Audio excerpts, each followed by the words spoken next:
Chapter 11, Match T-Test, an example in R. So we're going to use the cancer data set. This cancer data set is in SPSS format. We're using the Haven package to read it in. I've used this example in many chapters. So this is what the data set looks like. We have an ID variable, 1, 5, 6, 9, 11, and so on. There are 25 people in this data set. They were either randomized to a placebo or a control to see if it helped the oral condition in cankers in their mouth for the treatment for their cancer. And they all had neck and throat cancer. Right now, we're going to ignore the treatment, the placebo versus aloe juice, and we're going to only focus on the pre-test and one of the post-tests to see if there's change over time. So we're going to treat this as a before and after design. We're going to take their intake measurement and use that as their pre-test or their first score, and their 6-week measurement as their post-test. Now in this design there was actually baseline 2 weeks, 4 weeks, and 6 weeks, but we're going to use the two extremes, the baseline and the 6 weeks, as our pre and post scores, and we are going to ignore all the other variables and time points for the time being. So this total score is a rating of how severe the sores were in their mouth, the oral condition. So for instance, the first person, who was age 52 and 124 pounds with stage 2 cancer, had a rating of 6 at the beginning and 7 at the end. So the way this data set is set up is the measurement that's done at 2 time points. The 2 different time points are sitting side by side. So we have a column that's condition at intake, and we have a different column, different variable for condition at 6 weeks. In order to do most repeated measures analyses, you need to take your variables from side to side and you need to stack them. So that's the first thing I'm doing here, is I'm going to select our variables and I would stack them if I was going to do a repeated measures design. I'm first going to do a different score method. And so to do a different score, I would create, using the mutate, dplyr mutate, create a new variable, which I'm going to call total C, that's total condition, which is going to be the subtraction of the 6-week minus the initial intake. And this will give me a gain score or a different score, so by subtracting them. And I am doing a dplyr filter here to require to only keep people in the data set that had both the intake and the final 6-week measurements. And this is because in a matched pairs t-test, you only can use complete pairs where the outcome is measured at both time points. Now, in our initial data set, we had 25 entries. But when I include just people that have both, I go down to 23 people because 2 people are missing the last time point. So here is the data set with our total condition at intake, 6 weeks, and then a different score. So again, that first person who was 52 and 124 pounds, their initial measurement was a 6, and then at the end they were a 7, so that's a difference of 1. You can see the second person was a 9 at the beginning, a 9 at the end, that's 0 change.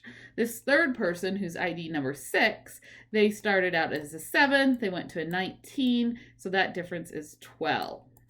And so on. You can see if 0 means no change, a positive number means they went up, and then this fourth person went from a 6 to a 3, that's going down, so a negative score. Because of the order that we subtracted it in, positive means they went up, and negative means it went down. Okay, so here, this is, I'm going to call this cancer new, and this is with the new variable, that different score, total C diff. Now I said that these variables are side by side, intake in 6 weeks, and we could subtract them to find a different score. But if we're going to treat this as a repeated measures, we are going to have to gather those 2 columns into a single column. So we're going to take these scores and we're going to gather them together. And this is, again, syntax you don't need to worry about, but we're going to use the pivot longer, the dplyr pivot longer. We're going to go from wide format with 23 lines, 1 line for each person. We're going to make it, instead of side by side, there's going to be 2 lines for each person. So we're going to have 20 or 46. That's double as many lines in our data set. And so you can see that this first person, they now have 2 lines. And it says that they're age 52 on both lines and they're 124 pounds on both lines. But then we have this now time column that says this first line is their intake, which their condition is value is 6, and then at 6 weeks there are 7. They're stacked. Instead of being 2 variables side by side, I've stacked them on top of each other. So instead of 6 and 7 next to each other, we have 6 and 7 stacked, and this time variable is new, saying which column the measurement came from before. Okay, so visually, I'm a visual learner. I like to look at things visually. I have 2 ways at least of plotting this data. On the left-hand side, I have histograms, and I have split it by intake and 6 weeks. And I've done the histogram with the gray bars, and I've done a blue density curve that smooths out the histogram, and I've done a red vertical line at the mean. So intake, their mean, was maybe in the 6-ish range. And at 6 weeks, the average, the mean, is closer to 10. Excuse me. So it looks like the average went from about 6 or 7 up to almost 10. So here it is with histograms, stacked histograms, one on top of each other, faceted histograms. And then on the right side, I have these as side-by-side box plots. And what's nice about doing these is we can look at the assumption. The assumption of a t-test is homogeneous variance, that we have the same spread in the 2 groups. And it looks like these red lines are showing a change in the average, but is there also a change in the spread? The histogram, it might be a little harder to tell. If you squint, you can see that the intake, it's squished together, and by 6 weeks, it's more spread out. And that becomes a lot more apparent on the side-by-side box plots. The box for 6 weeks is a lot bigger than the box at intake. And then I put a red diamond at the mean, and you can see it. The mean went from 6 or 7-ish up to nearly 10. So these 2 plots are 2 ways, at least 2 of the ways, to display repeated measures before and after designs data. The problem with both of these is it ignores the pairing. We don't know of a person what their intake is compared to their 6 weeks. We can see the intakes together and the 6 weeks together, but we don't know about the pairing. So all this is, though these are 2 ways to show it, they have a drawback that they don't show the pairing or the correlation between the repeated observations made on the same person. So here are 2 different ways, 2 more ways to show the same data that includes the pairing up of observations. So if we look at the left-hand side, this is often called a line plot for paired or repeated measures data. And I have a violin plot. I have the points in the violin plot. And then I have lines connecting, 1 line per person, connecting their intake score to their 6-week score. And we can look at this and see if the line is slanting up, their condition is getting worse. If their line is slanting down, their condition is getting better. And you can squint your eyes and see, is there a consistent pattern? Are there outliers to the pattern? Is there a variety of slopes, or are they all very similar? So in this plot, we have time on the x-axis being intake or 6 weeks, and then the oral condition measured at either time as the y-axis. This is a new way of plotting data. In the second plot, the one on the right side, this is a scatter plot like we did in chapters 9 and 10, where we put each variable, so oral condition at intake on one axis, oral condition at 6 weeks. In this case, each person is a point. And we want to know if there's correlation between the 2 observations. Whereas people that are high at intake, are they also high at 6 weeks? If people are low at intake, are they also low at 6 weeks? And we can look at the correlation. So this is a scatter plot with the correlation and an overlaid regression line. So these all give you a different view of the data. Was there a change in the average? Was it consistent within person? Or was there a lot of person-to-person variability? And is there a correlation or an association between pre at intake and post at 6 weeks? So visualization, very important to start out with. I would say it looks like, based on these, there is an increase or worsening of oral condition. And the second plot, there is kind of a consistent upward trend in this means plot, the line plot. But there are exceptions to that rule. I see at least 2 people that are going down. So that's bucking the trend. Again, in statistics, we're trying to find a parsimonious summary for the overall relationship, not all the exceptions to the relationship. And then in this last plot, is there a correlation? It looks kind of weak at best. We'll have to explore it more, but with summary statistics, but visually it's a kind of a weak correlation. So not much to leverage here, but we definitely want to include it in our test. We don't want to do an independent groups t-test because these are repeated observations on the same person. We'll have one sample of people, but they're measured at 2 different time points. So these plots are not looking at the individual scores at intake and a set of scores at 6 weeks. Instead, this is looking at just those change scores. So if we go back to our data set, remember we had the intake scores and we had the 6-week scores, and then we created a different scores that subtracted it. So on these first 2 slides, we looked at plotting the intake and the 6-week scores either one at a time or to get partnered together. But now let's look at the different scores alone. So here's a histogram of the different scores. Now I've done a histogram with the gray bars. I've done a bold red line at the mean or the average, and I've done a blue density smoother line. And then I've done a dashed line. This dashed line is at a value of 0. So this is 0 would be no change. No change would happen if the mean difference was 0. So difference of 0 means no change. So our question is this red line basically the same as the dashed line, or is it different? And again, we're just visualizing this. We're not making a conclusion yet because we haven't crunched the numbers. Here are the same different scores shown as a box plot instead of a histogram. So if we compare both, we can do it either way. Where are most of the scores? Most of the different scores are above 0. There's very, very few, maybe 2, that are less than 0. And this would lead us to believe that maybe there is a change going on. Now we can look at all these visualizations. So there's 1, 2, 3, 4, 5, 6, at least 6 ways to look at the same set of data. Let's summarize it. Now I'm using the furniture table 1 to get summary information. And if we have continuous interval ratio numeric values, this will give us the mean and the standard deviation. I'm doing it for intake, 6 weeks, and that change score that I calculated by subtracting the 2. Now, one thing you can do in Furniture Table 1 is you can put text in front of your variable name, quoted text equals your variable name, to put that different text in your table so it's a little bit more meaningful than these kind of like secret code variable names.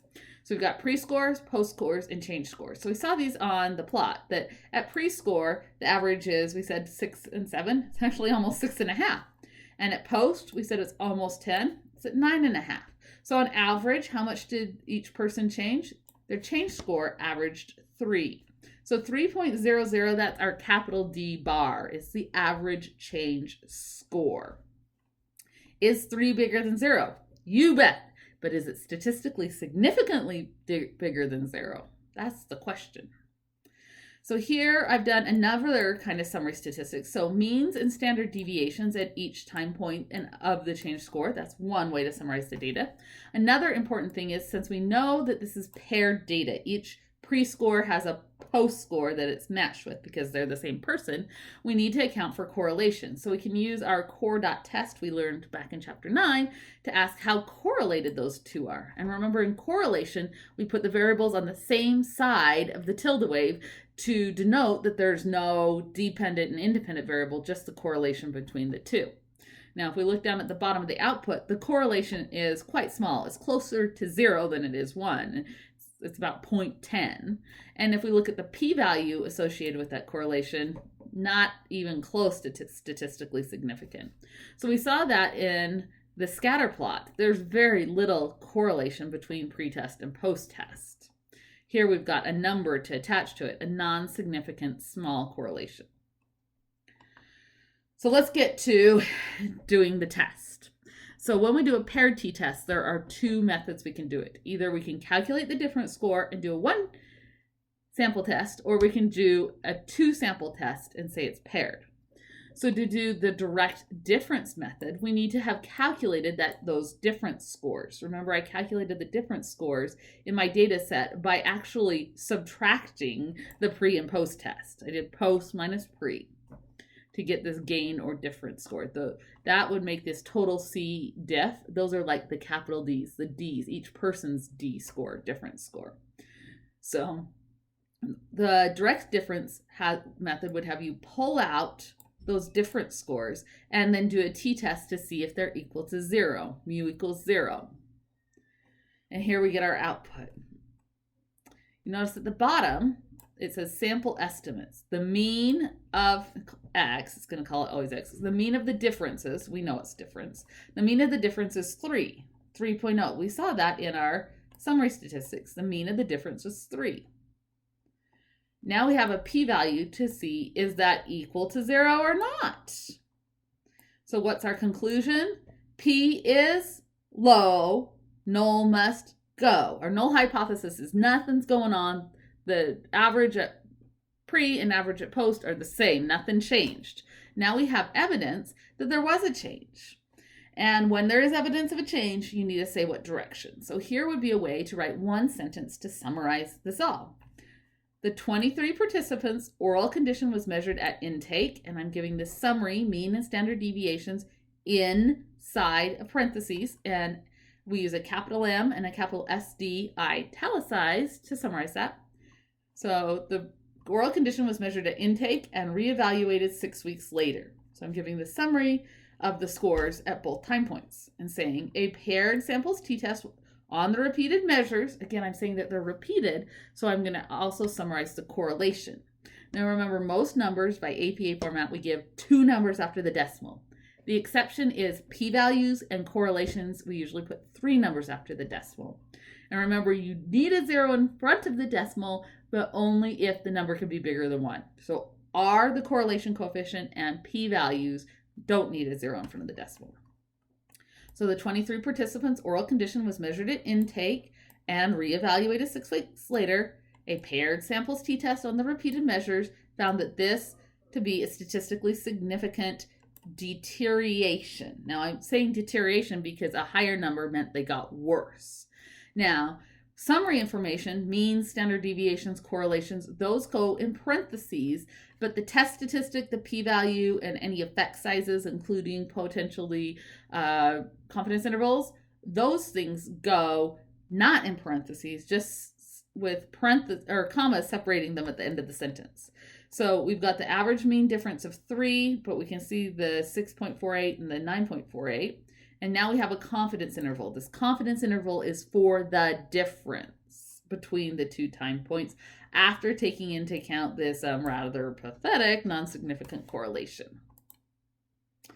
So there is a way you could use R to do the t-test by this direct difference approach. Again, you can keep the variables side by side. You just have to subtract them to create a new column that's the difference scores, pull out those different scores, and test if they are equal to 0 on average. We can also do this with our long version of the data set where we have 1 line for each observation. So in this case, we'd have 2 lines for each person, 1 line for the pre-score, 1 line for the post-score. And we can use the t-test command without having to pull out a difference variable. And the way that we do that is we put the continuous variable tilde wave, the variable that says which group, i.e. pre-test versus post-test. Data equals dot, and when we do it this way, we have to say paired equals true. That's very, very important. If you don't have this paired equals true, R will think you're doing an independence group t-test, and we need to adjust that independent t-test to incorporate the pairing correlation. So we've seen this t-test syntax before. The difference is now that we have to say paired equals true. Very important. And we do that, we're going to get some output that looks very similar like every other t-test, but instead of saying independent groups t-test at the top, instead of saying Welch's t-test, it's going to say paired t-test.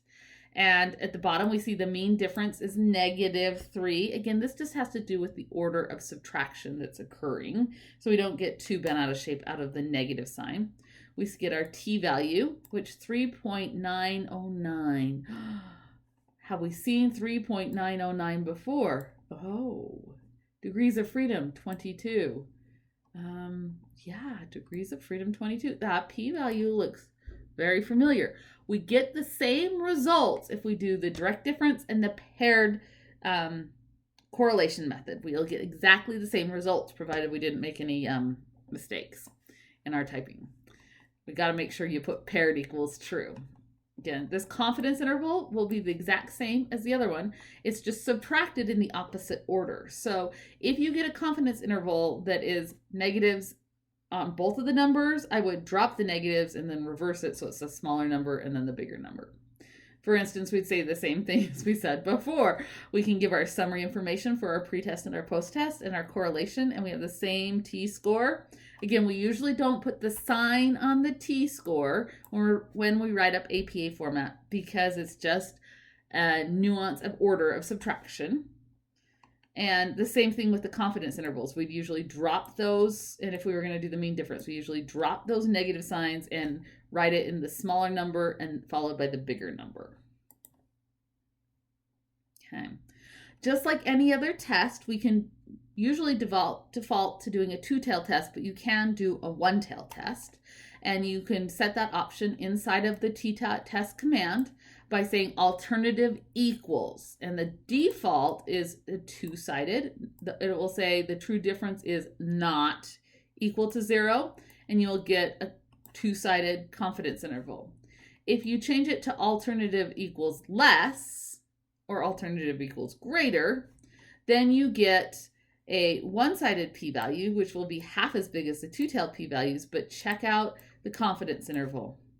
When you do a confidence interval, when you do an alternative, one-sided alternative, your confidence interval makes no sense. You should never, ever, ever use one of these confidence intervals that says negative infinity or positive infinity for one of the ends. Again, you have to get a true confidence interval. You have to go with the two-sided. So sometimes you'll have to do two chunks of code. One of these to get the true 95% confidence interval and another chunk to do the one-sided p-value. So last thing we need to cover is effect sizes. Effect sizes you can use a confidence interval on the difference as one way of measuring effect size, but a Cohen's d or a Hedges g, a standardized mean difference, is often preferred, especially in social sciences. Now, this will always be biased, the Cohen's d, but we'll go over Cohen's d first, and then we'll look at a Hedges g.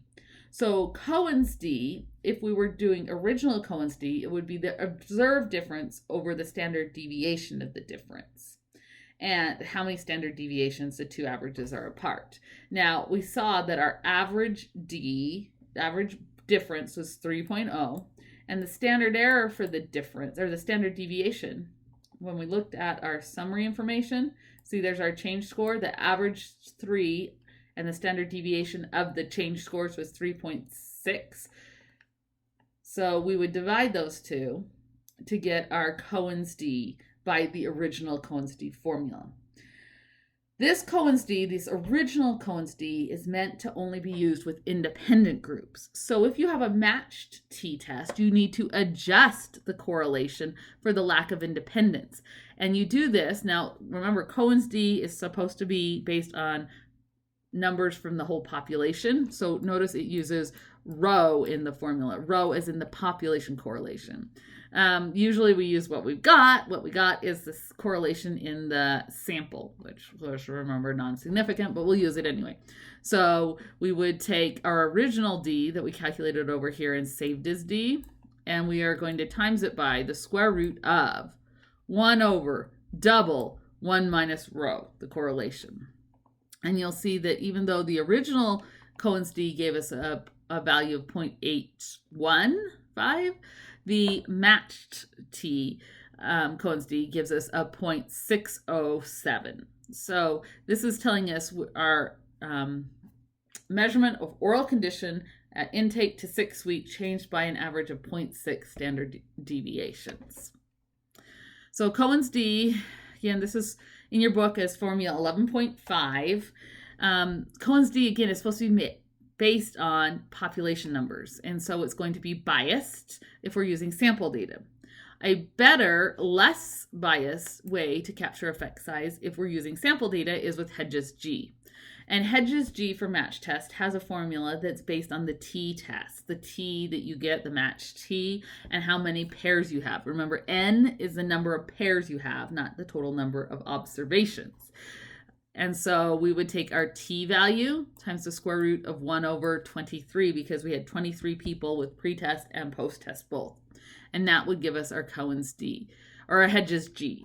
Hedges G is a better measurement of effect size when you're doing any sample data, especially paired samples. There's a paragraph on page 351 of your book right after formula 11.16. That's the Hedges G matched formula. Please go ahead and read that, and please, please, please, please, please label your effect sizes correctly. If you're using sample data, it should be a Hedges G, but you should not be using the population formulas. So we will handle questions in class and move forward into our one-way Anovas.